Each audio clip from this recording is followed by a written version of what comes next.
इस लेक्चर में बच्चों हम स्टडी करने वाले हैं स्टैंडिंग वेव्स के बारे में। तो बच्चों स्टैंडिंग वेव्स का फॉर्मेशन कैसे होता है ये हम स्टडी करेंगे। तो उससे पहले हम देखते हैं रिफ्लेक्शन फ्रॉम फ्री एंड। यानी कि कोई भी स्ट्रिंग है वो स्ट्रेच्ड है और एक एंड उसका फ्री है। यानी कि ये एंड इसका फिक्स नहीं है, ये वर्टिकली किसी भी लेंथ पर मूव कर सकता है। अगर यहां पर एक वेव पल्स क्रिएट कर दी जाए and it is moving towards the free and, तो यहां पर जब बच्चों ये रिफ्लेक्ट होती है, यानी कि ये फ्री एंड से रिफ्लेक्ट होती है, तो इसमें कोई भी फेज चेंज नहीं आता है। यानी कि आप बोल सकते हो there is no phase change, phase change on reflection. Free end से जब भी रिफ्लेक्शन होगा उसमें कोई भी फेज चेंज नहीं होगा। तो यानी कि ये अगर वर्टिकली अपराइट ऐसे करके जा रही है तो ये वर्टिकली अपराइट ही रिफ्लेक्ट होगी, बस इसकी वेलोसिटी में चेंज हो जाएगा। जो पॉजिटिव साइड में वेलोसिटी होगी वो नेगेटिव साइड में वेलोसिटी हो जाएगी। यानी कि आप मान के चलो अगर उसकी इक्वेशन, अगर इंसिडेंट, इसको हम बोलते हैं इंसिडेंट और इसको हम बोलते हैं रिफ्लेक्टेड। ये इंसिडेंट वे पल्स हो गई और ये रिफ्लेक्टेड वे पल्स हो गई। अगर इंसिडेंट की इक्वेशन ए साइन ओमेगा टी माइनस के एक्स है, तो रिफ्लेक्टेड की क्या होगी? देखो वेलोसिटी अब नेगेटिव डायरेक्शन में है, तो ये हो जाएगी ओमेगा टी प्लस के एक्स। प्लस में चेंज आएगा और कोई फेज चेंज नहीं आएगा, क्योंकि साइन ओमेगा टी था as it is sine omega t रह जाएगा।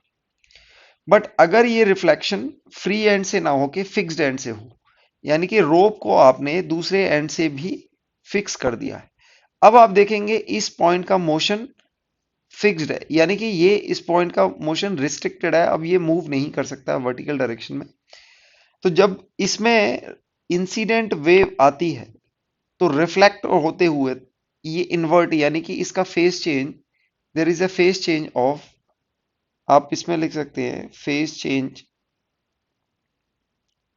ऑफ पाई। यानी कि पाई का फेज चेंज होगा और ये रिफ्लेक्शन में इन्वर्ट हो जाएगी। इस तरह से ये इन्वर्ट हो जाएगी।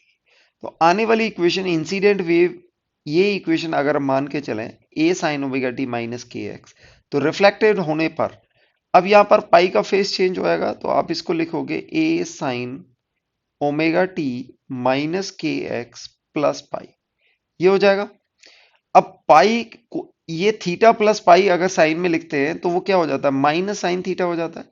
तो यहाँ यानी कि ये, इसमें अगर पाई ऐड करते हो तो माइनस हो जाएगा। एक तो टर्म माइनस का आएगा, दूसरा क्या होगा कि ये क्योंकि स्पीड आपकी नेगेटिव डायरेक्शन में हो गई है, तो ये ओमेगा टी माइनस के एक्स की जगह आपका क्या हो जाएगा? ओमेगा टी प्लस के एक्स हो जाएगा। तो फाइनल इक्वेशन ये हो जाती है। तो ये आपकी इंसिडेंट हो गई, ये फाइनल हो गई। अब ये इंसिडेंट और फाइनल ही अगर सुपर इम्पोज करते हैं, यानी कि इसी पर एक इंसिडेंट वेव है और एक फाइनल वेव है, इन दोनों को सुपर इम्पोज करते हैं तो क्या रिजल्ट होता है ये देखते हैं। तो ये मान के चलो एक आपकी इंसिडेंट वेव हो गई और फ्री एंड से जो आपकी रिफ्लेक्टेड वेव है कुछ इस तरह से है। तो इंसिडेंट की इक्वेशन क्या होगी? ए साइन ओमेगा टी प्लस के माइनस के एक्स, और रिफ्लेक्टेड की जो होगी वो होगी ए साइन ओमेगा टी प्लस के एक्स। अगर इन दोनों वेव्स को, यानी कि ये इंसिडेंट वेव हो गई और ये रिफ्लेक्टेड वेव हो गई, और इन दोनों को सुपर इम्पोज किया जाए, सुपर इम्पोज करने का मतलब है दोनों को के डिस्प्लेसमेंट को हम ऐड करेंगे if they come on the same position, यानी कि ये ट्रेवल होके एक पोजीशन पर आई है और ये भी वेव ट्रेवल होके इसी पोजीशन पर आ जाए, तो अब इनका सुपर इम्पोजिशन या इंटरफेरेंस किस तरह से होगा ये देखते हैं। यानी कि हम दोनों को ऐड करेंगे, ए साइन ओमेगा टी माइनस के x plus sign omega t plus के एक्स। आप यहां पर साइन ए साइन बी की प्रॉपर्टी लगा सकते हो, यानी कि यहां पर होगा, आप लिख सकते हो sine A plus sine B की प्रॉपर्टी, तो इसको आप लिख सकते हो two sine A plus B by two और cos A minus B by two, इस तरह से लिख सकते हैं। तो फाइनली आपके पास जो आ जाएगा वो आएगा कुछ इस तरह से, A two sine omega T cos K X, आपके पास ये टर्म आएगा। अदरवाइज आप इसको ओपन भी कर सकते हैं। तो फाइनली आप देखेंगे ये एम्पलीट्यूड 2a के इक्वल आ जाएगा, और कॉस के एक्स को हम एम्पलीट्यूड के साथ ही लिख देते हैं, और ये साइन ओमेगा टी। ये आपकी फाइनल इक्वेशन आ जाएगी। एंड दिस द इक्वेशन, ये इक्वेशन बच्चों किसकी होती है? ये होती है स्टैंडिंग वेव की equation. This is the equation of standing wave. Standing wave ये किस तरह से होती है ये हम अभी देखेंगे। तो ये आपके पास यहां पर आ गई, यानी कि जैसे जैसे आप x चेंज करोगे, अगर आप बोलते हो x equals to zero, x equals to zero है तो cos के x की वैल्यू क्या हो जाएगी? 1 हो जाएगी। और आपका ये जो टर्म है एम्पलीट्यूड, अब यहां पर जो एम्पलीट्यूड होगा, एम्पलीट्यूड सिर्फ 2a नहीं होगा बट x पे डिपेंड करेगा। एम्पलीट्यूड की वैल्यू आपकी कितनी हो जाएगी? cos 2a cos kx। It depends on the x। तो जैसे जैसे x चेंज होगा इसका एम्पलीट्यूड भी चेंज होगा। तो स्टैंडिंग वेव में सभी पॉइंट का जो एम्पलीट्यूड है वो डिफर करता है, यानी कि सेम नहीं रहता।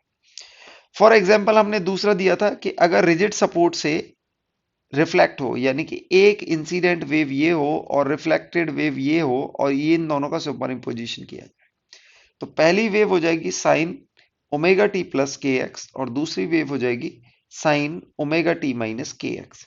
दोनों को हम यहां पर ऐड करेंगे। लेकिन अब यहां पर माइनस क्यों लगाया है? क्योंकि यहां पर ये हो जाती थी रिफ्लेक्ट होके minus sign omega t plus के एक्स, इस तरह से हो जाती। दोनों को हम ऐड करेंगे तो आपको कुछ इस तरह से आएगा। साइन का टर्म के एक्स में आएगा और कॉस का टर्म ओमेगा टी में। तो टाइम के अंदर कॉस आया है, यानी कि कॉस के अंदर टाइम का फैक्टर आया है, और के एक्स किसके अंदर आया है? साइन के अंदर आया है। तो यहां पर भी आप देखेंगे तो इस तरह से आपको ये इक्वेशन कैसे मिल सकती है स्टैंडिंग वेव की? 2a sine K X cos omega T, sine K X sine omega T, cos kx cos omega t, cos kx sin omega t. These all four are possible equation of, these are equations of standing wave. ये किसी भी standing wave की equation हो सकती है, क्योंकि यहां पर क्या होगा ये आप देखेंगे, एम्पलीट्यूड या तो साइन से वेरी करेगा या एम्पलीट्यूड कॉस से वेरी करेगा। टाइम आपका या तो कॉस ओमेगा टी होगा या आपका साइन ओमेगा टी होगा। तो ये चार कॉम्बिनेशन आपके बन जाते हैं पॉसिबल स्टैंडिंग वेव।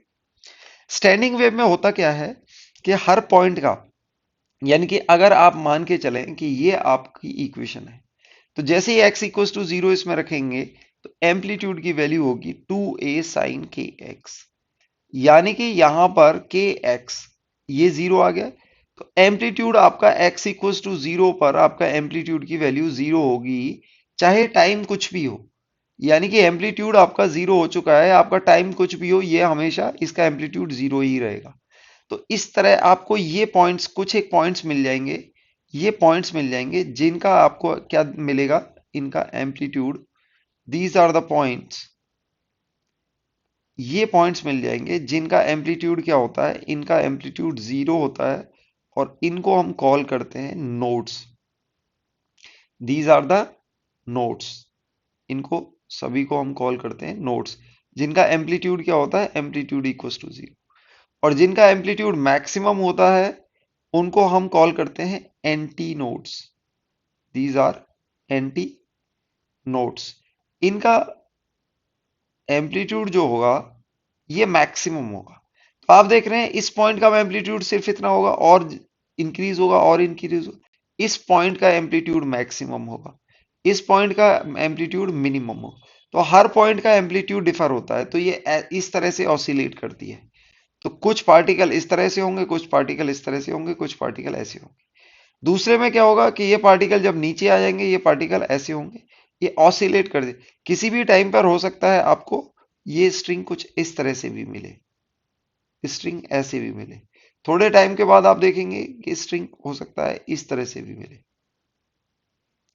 हो सकता है एक पॉइंट पे आपको स्ट्रिंग स्ट्रेट भी हो जाए।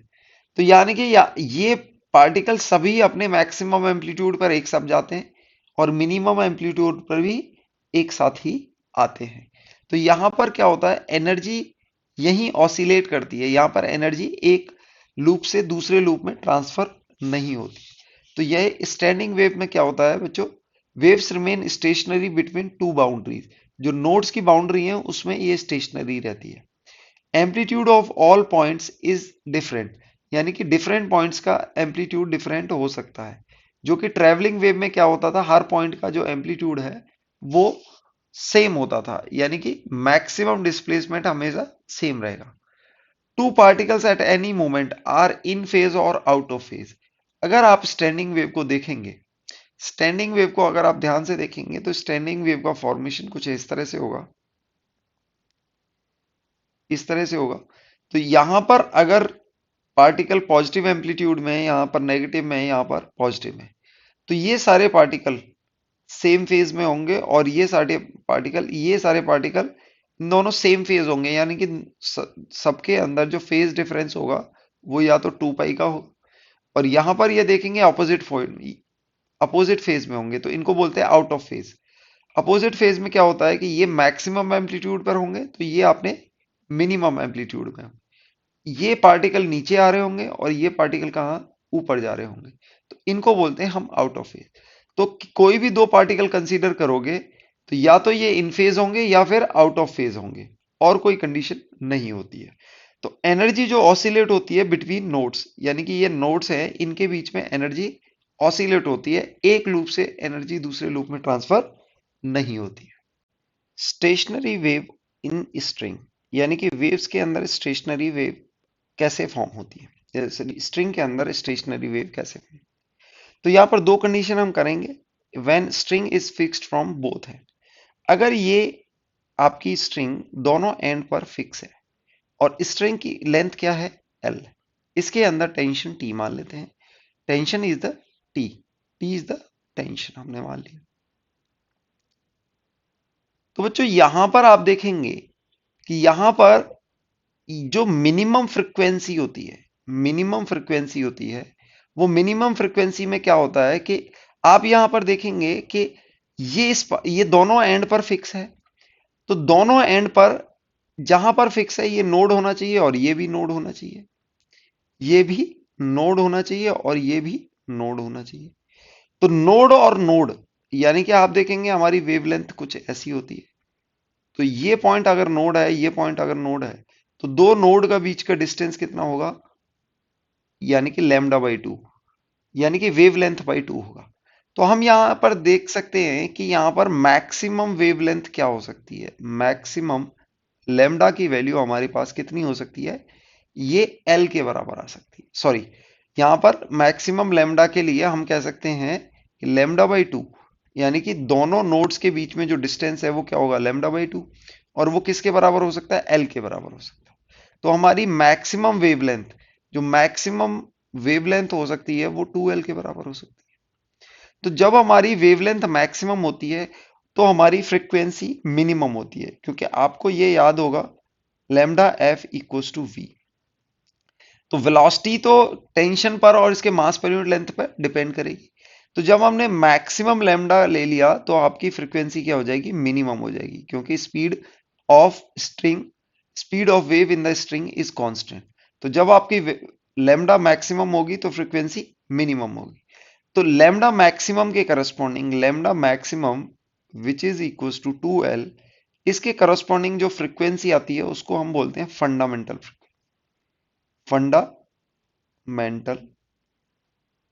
फ्रीक्वेंसी, फ्रीक्वेंसी इसको बोला जाता है।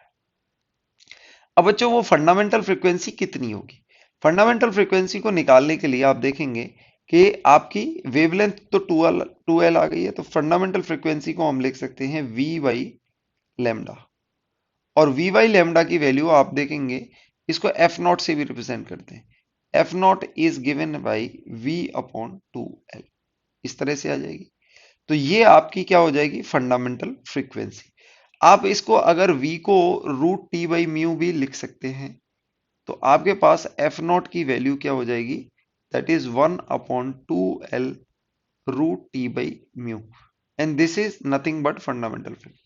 फंडामेंटल फ्रीक्वेंसी के केस में ये दोनों पॉइंट्स नोड है और इनके बीच में जो डिस्टेंस होगा वो लैम्डा बाई टू होगा और आपकी लेंथ होगी।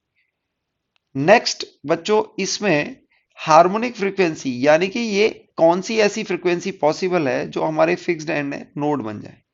तो नेक्स्ट पॉसिबल फ्रीक्वेंसी यानी कि हम अगर अपनी वेवलेंथ को डिक्रीज कर दें तो हमारी फ्रीक्वेंसी इंक्रीज हो जाएगी।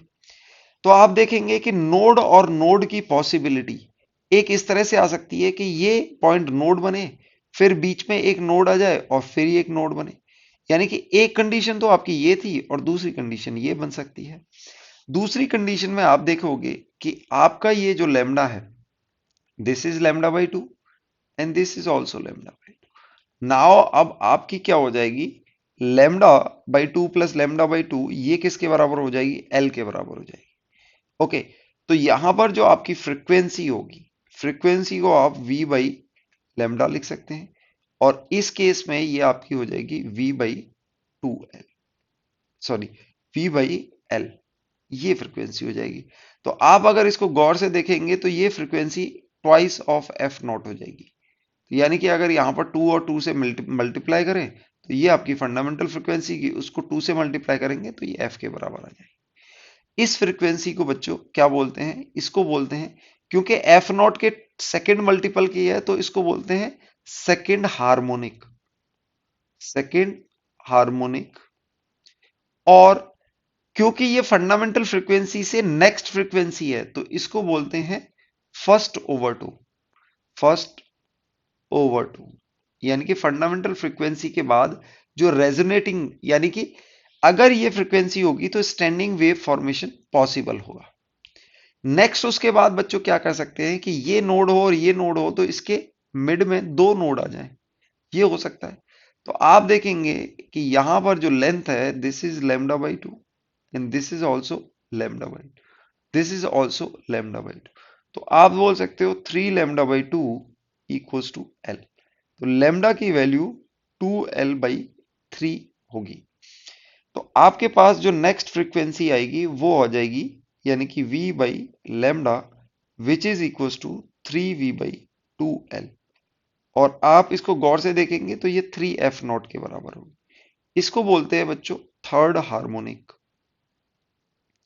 इसको कॉल करते हैं थर्ड हार्मोनिक, क्योंकि ये फंडामेंटल के थ्री मल्टीपल है, इसको थर्ड हार्मोनिक बोलेंगे। अब ये देखो, फंडामेंटल के बाद हमारी एक फ्रीक्वेंसी आई एफ, ये वाली आई टू एफ नॉट, और फिर थ्री एफ नॉट आई, तो इसको हम बोलते हैं सेकंड ओवर टू। क्या बोलते हैं इसको, सेकंड ओवर टू। आप इस तरह से लिख सकते हैं। तो आप किसी भी फ्रीक्वेंसी को आप ये कह सकते हो कि जो भी हमारी लेंथ होगी, जो लेंथ ऑफ स्ट्रिंग होगी वो क्या होगी, n times lambda by two. यानी कि आपके हो सकता है इसके अंदर एन लूप्स ऐसे आ जाए, जैसे आप देखेंगे यहाँ पे थ्री लूप्स आए, तो यहाँ पर अगर एन लूप्स होंगे, क्योंकि एक लूप लेमडा बाई टू का होगा, तो ये नोड है, ये नोड है, ये नोड है, ये नोड है, तो ऐसे करके बहुत सारे लूप आएंगे। तो एन अगर लूप्स हैं तो एन लेमडा बाई टू का मल्टीपल होगा हमारा लेंथ। तो आप ये देख सकते हो लेमडा की value two L by n हो जाएगी, और हमारी कोई भी फ्रीक्वेंसी जो होगी वो होगी v by lambda which is equal to n times v by two L. और ये हमारी क्या है, फंडामेंटल फ्रीक्वेंसी। तो कोई भी फ्रीक्वेंसी होगी that is n times F naught. तो कोई भी फ्रीक्वेंसी हमारी कैसी आ सकती है, एफ नॉट आ सकती है, टू एफ नॉट आ सकती है, थ्री एफ नॉट आ सकती है, and so on. F naught क्या है, फंडामेंटल फ्रीक्वेंसी, ये फंडामेंटल फ्रीक्वेंसी होती है, this is fundamental frequency. Only these frequency are possible for the standing wave. इसको हम सेकेंड हार्मोनिक, हमने बात करी है सेकेंड हार्मोनिक, और इसको हम फर्स्ट ओवरटोन, ओवरटोन बोलते हैं। और ये हमारी थर्ड हार्मोनिक सेकेंड ओवरटोन हो जाएगी। फोर एफ नॉट हम इसको फोर्थ हार्मोनिक और थर्ड ओवरटोन इस तरह से कॉल। तो पॉसिबल जो फ्रीक्वेंसी हो सकती है हमारी कैसी हो सकती है, F is n times F naught, यानी कि n, n belongs to integer, और ये एन बिलोंग्स टू क्या है, integer. Integral multiple of fundamental frequency are possible for standing wave. कब, जब आपका दोनों एंड पर फिक्स्ड है, दोनों end are fixed of the string. String के दोनों एंड फिक्स हैं तब ये कंडीशन अचीव होगी। नेक्स्ट हम स्टडी करते हैं when string is free from one and. तो एक एंड पर ये फिक्स है और दूसरे एंड पर फ्री है। तो बच्चों फ्री एंड वाला हमेशा मैक्सिमम एम्पलीट्यूड अचीव कर सकता है। तो आपका जो फ्री एंड होगा, free and will always be anti node, anti node. और जो आपका फिक्स्ड एंड है, फिक्स्ड एंड, वो हमेशा क्या बनेगा, आपका नोड बनेगा। तो आप देखेंगे ये फिक्स्ड एंड है, ये फ्री एंड है, दोनों के बीच में डिस्टेंस एल है और वो एक नोड और एक एंटी नोड। आप देखेंगे एक नोड एक एंटी नोड, ये एंटी नोड हो गई, ये नोड हो गई, इनके बीच में मिनिमम डिस्टेंस लैम्डा बाई 4। तो आपका जो लेंथ है वो क्या हो जाएगा, लैम्डा बाई 4। तो आप कहोगे lambda by 4 equals to the length and lambda equals to 4l। और जो फंडामेंटल फ्रीक्वेंसी है वो क्या हो जाएगी, v बाई 4l, ये हो जाएगी। दूसरे केस में आप देखोगे कि यहां पर एक नोड है और ये आपका एंटी नोड है। तो एक पॉसिबिलिटी है एक नोड के बीच में फिर से नोड आ गया और फिर एंटी नोड आ गया। तो आप देखेंगे दिस इज लैम्डा बाई 2 और ये डिस्टेंस लैम्डा बाई 4 है। तो total distance l equals to 3 lambda by 4 हो जाएगा, यानी कि दोनों का ऐड करके lambda by 2 plus lambda by 4। तो इस केस में एक तो हाफ वेव लेंथ है और ये क्वार्टर वेव लेंथ है। तो आपकी 3/4 यानी कि 3/4 of the wavelength is L. तो इस केस में बच्चों आपका जो लैम्डा आएगा वो 4l/3 आ जाएगा और जो फ्रीक्वेंसी आएगी that will be 3/4l into v. आप ये देखेंगे v/4l फंडामेंटल फ्रीक्वेंसी, तो ये आ जाएगी 3f0। अगेन अगेन आप अगर इसको देखेंगे तो आपका जो लेंथ है वो क्या होगा, लैम्डा बाई 4 का ऑड मल्टीपल, यानी कि आप लिख सकते हो 2n-1 इंटू लैम्डा बाई 4। यानी कि आप देखेंगे या तो लैम्डा बाई 4 होगा या 3 लैम्डा बाई 4 होगा या फिर 5, यानी कि एक और कंडीशन अगर ऐसी आ जाए तो this is lambda by 2 and this is also lambda by 2 and this is lambda by 4। तो आपका क्या हो जाएगा, लैम्डा प्लस लैम्डा बाई 4 यानी कि 5 लैम्डा बाई 4। तो आप देखेंगे हमेशा ऑड मल्टीपल ऑफ लैम्डा आपकी लेंथ आएगी। तो आप जो लेंथ ऑफ स्ट्रिंग है उसको आप लिख सकते हो this is odd multiple of lambda by 4। और आपके इस कंडीशन में जो लैम्डा हो जाएगी वो 4l/2n-1। और फ्रीक्वेंसी की वैल्यू इस केस में frequency will be 2n-1 over 4l into v, ये हो जाएगी। तो यानी कि आप ये कह सकते हो कि हमारी जो स्टैंडिंग वेव की पॉसिबल फ्रीक्वेंसी है वो 2n-1 टाइम्स, ये बच्चों क्या है, एफ नॉट फंडामेंटल फ्रीक्वेंसी है। तो आपकी जो फ्रीक्वेंसी पॉसिबल है एन की वैल्यू अगर 1 रखते हैं तो वो F not, 3f0, 5f0, 7f0 इस तरह से होती है। तो बच्चों आप ये देखोगे दिस इज फंडामेंटल और ये कौन सी है, थर्ड हार्मोनिक है, थर्ड हार्मोनिक। और this is fifth harmonic, fifth harmonic frequency and this is seventh harmonic. तो आप यहां पर देखेंगे जो इवन हार्मोनिक है वो एब्सेंट है। अब ये फंडामेंटल हो गई, this is fundamental F not, fundamental. Fundamental में हमारी वेवलेंथ हमेशा मैक्सिमम होगी और फ्रीक्वेंसी हमेशा मिनिमम फ्रीक्वेंसी होगी। ये मिनिमम फ्रीक्वेंसी है जिसमें ये ऑसिलेट कर सकता है, स्टैंडिंग वेव फॉर्मेशन हो जाता है। अब ये थर्ड हार्मोनिक को लेकिन बच्चों हम क्या बोलते हैं, this is only first overtone, इसको बोलते हैं। हार्मोनिक में तो हम देखते हैं कि फंडामेंटल का कितना मल्टीपल है, लेकिन हम देखते हैं कि फंडामेंटल के बाद जो पॉसिबल है वो फर्स्ट ओवरटोन होगी, ये सेकंड ओवरटोन होगी और ये थर्ड ओवरटोन होगी। This is second overtone, overtone, और ये आपकी थर्ड ओवरटोन होगी एंड सो ऑन। इस तरह से हम डिसाइड करते हैं। तो आप देखेंगे जब आपका फ्री एंड होगा, फ्री एंड होगा तो यहां पर इवन हार्मोनिक आर एब्सेंट, ये सिर्फ ऑड हार्मोनिक यहां पर पॉसिबल फ्रीक्वेंसी होंगी। तो फ्रीक्वेंसी को आप कैसे भी लिख सकते हैं, this is 2n-1 upon 4l। आप वेलोसिटी को t बाई म्यू भी लिख सकते हैं। This can also be written. इसी पर बेस्ड कुछ हम क्वेश्चंस देखते हैं। तो बच्चों यहाँ इस क्वेश्चन में पूछा हुआ है, a wave y equals to a sin omega t minus kx on string meets with another wave producing the node at x equals to 0। तो यानी कि दो वेव का सुपरपोजिशन होने के बाद एक्स टी इक्वल्स टू 0 पर आपका नोड बनना चाहिए। नोड बनने का मतलब है उसका एम्पलीट्यूड 0 होना चाहिए। तो आपकी जो इक्वेशन है वो कुछ ऐसी आनी चाहिए, साइन के एक्स। अब यहां पर क्या हो सकता है, कॉस ओमेगा टी भी हो सकता है, और ये हो सकता है 2a sine K X sine omega T, ये भी हो सकता है। तो ये दोनों पॉसिबल फॉर्म में आपका x इक्वल्स टू 0 पर क्या आएगा, नोड आएगा, यानी कि एम्पलीट्यूड आपका 0 आ जाएगा। तो ये इस वेव के साथ कौन सी ऐसी पॉसिबल वेव है जिसके साथ ये आएगा। तो बच्चों यहां पर देखेंगे कि ये वेव पॉजिटिव में जा रही है, तो दूसरी वेव भी पॉजिटिव में जाने वाली कोई भी ये वेव नहीं बनाएंगे, यानी कि इसको और इसको ऐड करेंगे तो 0 हो जाएगा, यानी कि हर पॉइंट पर 0 हो जाएगा। इसको और इसको ऐड करेंगे, ये दोनों सेम है, तो हमारे क्या हो जाएगा 2a sign omega T minus के एक्स। इन दोनों से स्टैंडिंग वेव फॉर्मेशन ही नहीं होगी, इन दोनों से स्टैंडिंग वेव फॉर्मेशन होगी। अगर आप इसको ऐड करें, यानी कि a sign omega T minus के एक्स और ऐड करें साइन ओमेगा टी प्लस के एक्स को, तो आपको यहां पर आएगा 2a, इन दोनों को ऐड करोगे 2 साइन ओमेगा टी और कॉस के एक्स, ये आएगा। तो पहला वाला ऑप्शन तो नहीं हो सकता, पहला वाला ऑप्शन नहीं हो सकता।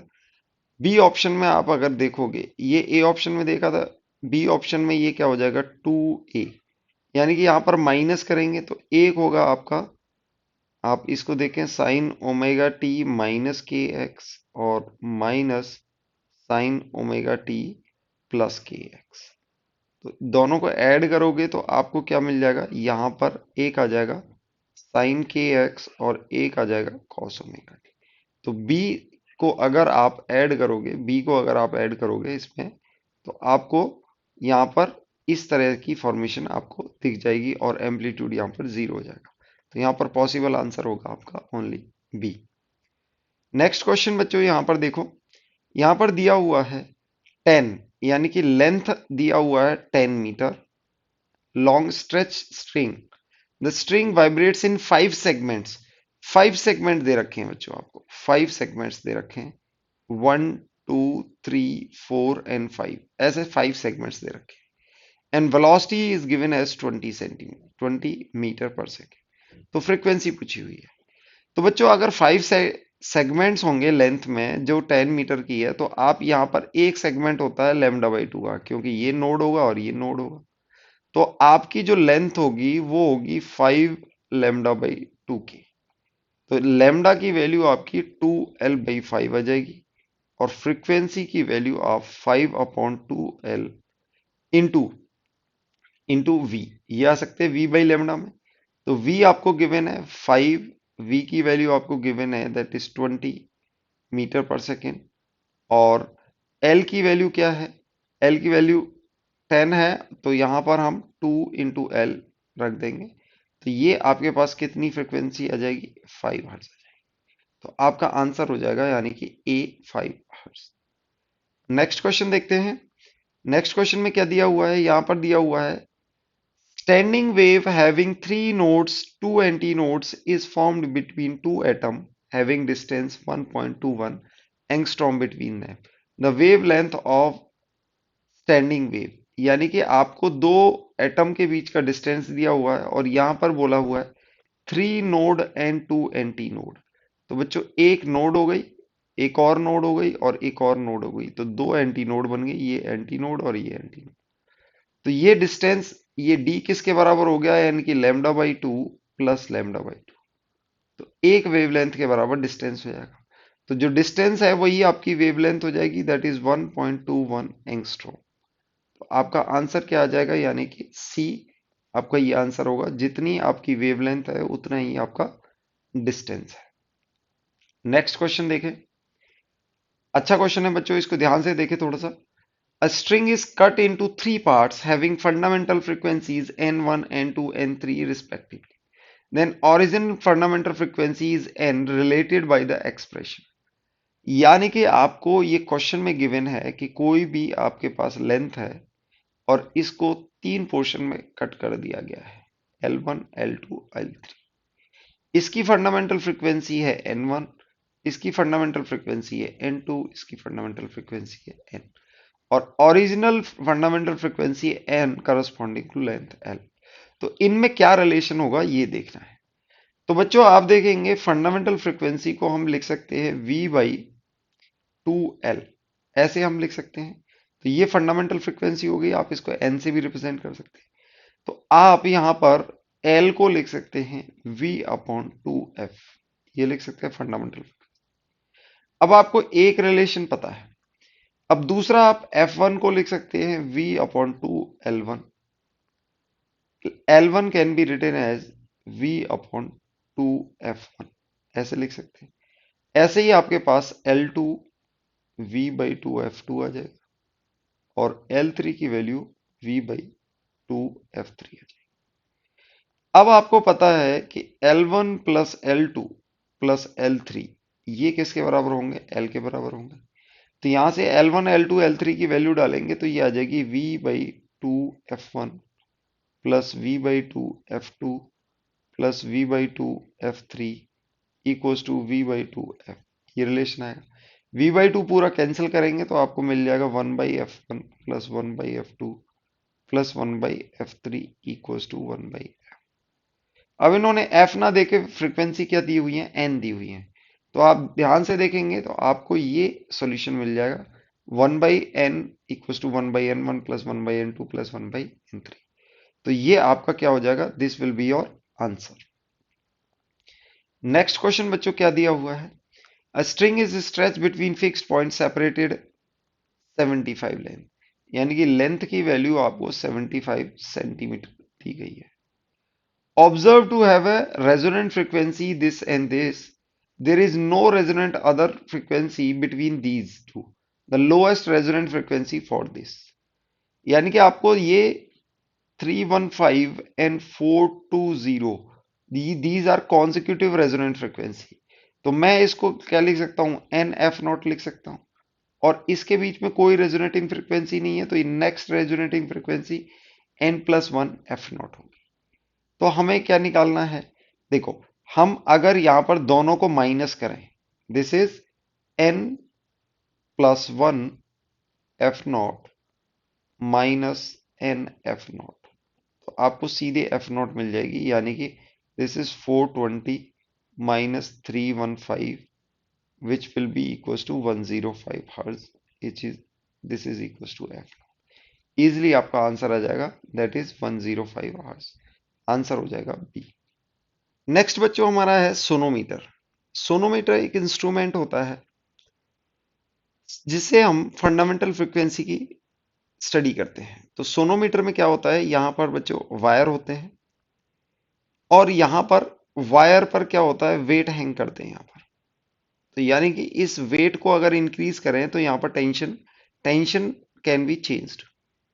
दूसरा यहां पर क्या होता है? यहां पर ये ट्रायंगुलर शेप के वुडन वेजेस होते हैं, इनको हम ब्रिजेस बोलते हैं। इनको क्या बोलते हैं? Bridges. These are called bridges. तो आप देखेंगे कि इस पॉइंट पर इस पॉइंट पर जब ये ऑसिलेट होगा तो ये वायर से टच होते हैं, तो ब्रिजेस वाली पोजीशन पर नोड का फॉर्मेशन होता है, और जो भी स्टैंडिंग वेव फॉर्मेशन होता है बिटवीन टू नोड्स होगा। तो यानी कि D1 D2 का जो डिस्टेंस है, D1 एंड D2, वो ब्रिजेस हैं, वेजेस हैं, वुडन वेजेस होते हैं, उनको हम स्लाइड भी कर सकते हैं, इनको हम बोलते हैं ब्रिजेस। ओके। और ये कैसे बिहेव करते हैं? These behave as nodes, nodes की बिहेव करते हैं। और distance between D and D1 D2 क्या होगा? This will B length of string के काम आएगा, क्योंकि ये दो नोड्स हैं। अब क्या होता है बच्चों? हमारे पास ट्यूनिंग फॉग होता है, और ट्यूनिंग फॉर्क की जो फ्रीक्वेंसी होती है वो फिक्स्ड फ्रीक्वेंसी होती है। फिक्स्ड फ्रीक्वेंसी लेट से सम एफ नॉट गिवन होती है, ट्यूनिंग फॉर्क पर लिखी होती है। ट्यूनिंग फॉर्क को हम पैड पर स्ट्राइक करने के बाद ये क्या होता है, ये टोंग्स ये ऑसिलेट करते हैं पर्टिकुलर फ्रीक्वेंसी को, उसको हम यहाँ पर टच कर देते हैं तो ये इसी में उसी फ्रीक्वेंसी में ऑसिलेट होना होता है। अगर आपकी ये ट्यूनिंग फॉर्क, अगर ट्यूनिंग फॉर्क की फ्रीक्वेंसी और is the any frequency of the standing wave, यानी कि इसकी कोई भी फंडामेंटल फ्रीक्वेंसी के अलावा कोई भी हार्मोनिक फ्रीक्वेंसी है, यानी कि frequency of tuning fork is any harmonic frequency of sonometer. Sonometer की तो बहुत सारी स्टैंडिंग वेव फॉर्मेशन की फ्रीक्वेंसी होंगी। कैसे होंगी? जैसे फंडामेंटल फ्रीक्वेंसी होगी आपकी F1, 2F1, 3F1, 4F1, आपकी F0 इनमें से कोई भी हुई तो यहां पर स्टैंडिंग वेव फॉर्मेशन हो जाएगा। ठीक है, तो हम कह सकते हैं कि जो फ्रीक्वेंसी होती है वो क्या होती है, 1/2L T/μ। तो आप एक स्टडी कर सकते हो कि आपकी जो फ्रीक्वेंसी होती है inversely proportional to the length होती है, यानी कि लेंथ को चेंज करें तो आपकी फ्रीक्वेंसी भी चेंज हो जाएगी। लेंथ को इंक्रीज करेंगे तो फ्रीक्वेंसी आपकी डिक्रीज हो जाएगी। If length increases your frequency, fundamental frequency decreases. दूसरा, टेंशन पे कैसे वेरी करता है, frequency is proportional to the root of T. Okay, कि अगर टी को आप 4 टाइम्स करेंगे तो फंडामेंटल फ्रीक्वेंसी आपकी 2 टाइम्स इंक्रीज हो जाएगी। Third, mass per unit length पे इन्वर्सली प्रोपोर्शनल होता है, frequency is inversely proportional of 1/रूट, यानी कि inversely proportional of root mu, and mu is the mass per unit length, linear mass density. ये रिलेशन स्टडी करने के लिए हमें ये सोनोमीटर काम आता है। सोनोमीटर वायर पर बेस्ड कुछ क्वेश्चन देखते हैं। इस क्वेश्चन में दिया हुआ है, a sonometer wire of length 114 centimetre fixed at both ends, where should two bridges be placed so as to divide the wire into three segments whose fundamental frequencies are in ratio 1:3:4। तो यहाँ पर बच्चों आपको एक wire दिया हुआ है जिसकी लेंथ इज 114 सेंटीमीटर। अब यहाँ पर आप जैसे ही ब्रिजेस प्लेस करेंगे तो ये 3 सेगमेंट में ये डिवाइड हो जाएगा। 3 सेगमेंट में हम इनकी लेंथ मान सकते हैं L1, L2 and L3। Okay, और इनकी जो फ्रीक्वेंसीज हैं फंडामेंटल फ्रीक्वेंसी, क्योंकि फंडामेंटल फ्रीक्वेंसी की जो इक्वेशन होती है 1/2L इंटू वेलोसिटी, क्योंकि वायर सेम है, बस हमने यहाँ पर ब्रिजेस रखे हुए हैं, इसको सेगमेंट्स में डिवाइड किया है, तो हम कह सकते हैं कि frequency is inversely proportional to length. जो फ्रीक्वेंसीज का रेशियो है वो है 1:3:4। तो जो लेंथ का रेशियो होगा यानी कि L1:L2 ratio L3 will be equals to, इनका जो रेशियो होगा इसके इनवर्सली प्रोपोर्शनल होगा 1/1, 1/3, 1/4, ये L होगा। यानी कि इसको अगर हम लेंथ L मान लें तो ये होगी L/3 और ये होगी L/4। इस तरह से लेंथ का सेगमेंट्स होगा। तो अब अगर हम इन तीनों को ऐड करते हैं, L plus L/3 plus L/4, इसकी वैल्यू है 114 सेंटीमीटर। तो इसको टोटल कैलकुलेट करेंगे, ये आ जाएगा आपके पास 12 plus 4 plus 3/12 into L equals to 114। तो यहां से आप कैलकुलेट करेंगे, you will get 719/12 L equals to 114, यानी कि L की वैल्यू आपके पास आ जाएगी 12,114/19, यानी कि L की वैल्यू आपके पास 72 आ जाएगी। आपके पास L की वैल्यू 72 आ गई है। L/3 की वैल्यू आपके पास, इसको 3 से डिवाइड करेंगे तो 24 आ जाएगी। L बाई 4 को 4 से डिवाइड करेंगे तो 18 आ जाएगा। यानी कि आपके पास पहली लेंथ L, यानी कि ये लेंथ L है, तो ये होनी चाहिए 72 सेंटीमीटर। दूसरी लेंथ L बाई 3 है, तो ये आपका सेगमेंट होना चाहिए 72 प्लस 24। 72 प्लस 24 आपके ऐड करेंगे तो ये 96 सेंटीमीटर हो जाएगा। यानी कि ब्रिजेस को पहले को आप 72 सेंटीमीटर पर प्लेस करेंगे और दूसरे को 72 प्लस 24 96 सेंटीमीटर पर प्लेस करेंगे। तो आप ये देखेंगे ये आंसर आपके डी ऑप्शन में गिवन है। 72 और 92 पर फ्रॉम वन एंड आप अगर प्लेस करते हैं ब्रिजेस को, तो ये तीन सेगमेंट में डिवाइड हो जाएगा, जिसकी पहले की लेंथ 72 होगी, दूसरे की लेंथ 24 होगी और तीसरा रिमेनिंग 18 होगा। और इनकी फ्रीक्वेंसीज जो होंगी वो इस रेशियो में होंगी, यानी कि 1:3:4। नेक्स्ट क्वेश्चन देखते हैं बच्चों। यहां पर क्वेश्चन दिया हुआ है, a wire of sonometer length is given as 1.5 metre, made up of steel, elastic strain दिया हुआ है 1%, 1% इज द स्ट्रेन। तो हम स्ट्रेस को लिख सकते हैं, stress can be written as Young's modulus into strain, और स्ट्रेन को हम 1% को लिख सकते हैं 1/100। ये हमारे स्ट्रेस की वैल्यू हो जाएगी। और बच्चों स्ट्रेस क्या होता है, nothing but tension per unit area, ये होगा अगर वायर में टेंशन है। What is the fundamental frequency of steel if density and elasticity are given. Fundamental frequency को हम लिख सकते हैं 1/2L root of T by mu. अब जो म्यू को लिखा जा सकता है रो इंटू ए, यानी कि अगर टी बाई म्यू यहां पर कर रहे हैं, तो अगर आप म्यू को रो इंटू ए लिख सकते हैं, यानी कि इसको आप अगर म्यू को रो इंटू ए लिख देते हैं, रो इंटू ए, यानी कि फंडामेंटल फ्रीक्वेंसी को आप लिख सकते हैं 1/2L टी, और म्यू को आप रो इंटू ए से रिप्लेस कर सकते हैं। तो ये आप देखेंगे ये आपका स्ट्रेस आ गया है। तो इसको L की लेंथ 1.5 है तो ये 3 हो जाएगा, और यहां पर ये 1/रो इंटू स्ट्रेस, स्ट्रेस आ जाएगा Young's modulus upon 100 into density. आपको डेंसिटी और यंग्स मॉडुलस दे रखे हैं 1/3 रूट ऑफ यंग्स मॉडुलस, यानी कि इलास्टिसिटी, दैट इज 2.2 इंटू 10^11, और रो की वैल्यू आपको 7.7 इंटू 10^3, और ये 10^5 हो जाएगा। तो आप इसको कैलकुलेट करेंगे, this will come out to be 1/3 root 2/7 multiply by 10। यहाँ पर ये 10 की पावर 6 होगा और बाहर आके ये 3 हो जाएगा।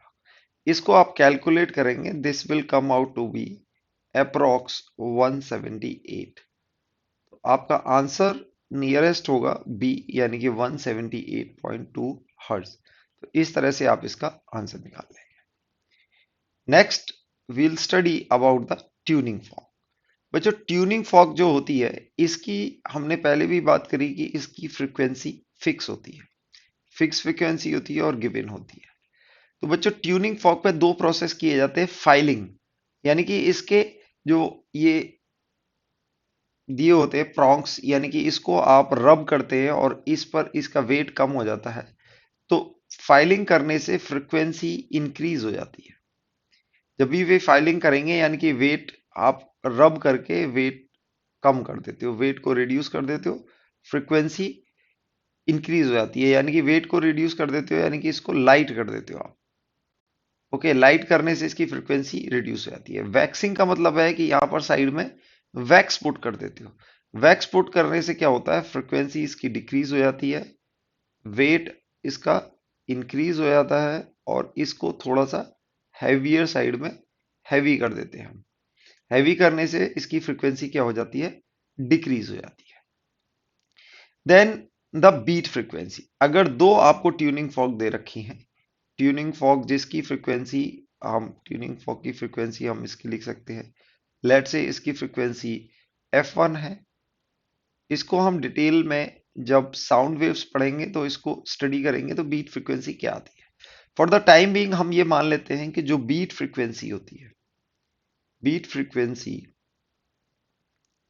Is given as nothing but f1 minus f2 का मॉड। इसमें कुछ भी ज्यादा होगा, जो भी डिफरेंस इन फ्रीक्वेंसी होता है उसको हम बीट फ्रीक्वेंसी बोलते हैं, या फिर बीट्स बीट्स पर सेकेंड।